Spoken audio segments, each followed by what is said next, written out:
सदर पुलिस मियांवाली की कार्रवाई, मुर्दा गोश्त से भरी हुई गाड़ी पकड़ ली, मुलजिमान गिरफ्तार, मुकदमा दर्ज। मजीद जानते हैं अपने नुमाइंदे तनवीर आबिद खान से। जी तनवीर, बताइएगा।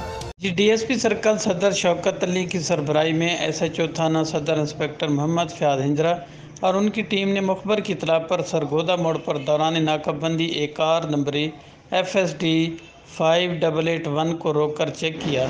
कार में सवार अदील, शाकिर वगैरह को उतार कर कार की डिग्गी चेक की तो उसमें से तकरीबन 3 मन गोश्त लोड था।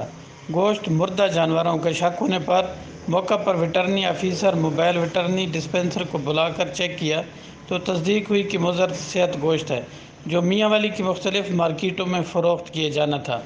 डॉक्टर की हदायत पर गोश्त ज़ाय कर दिया गया। मुलजमान को गिरफ़्तार करके थाना सदर में मुकदमा दर्ज कर दिया गया है। जी।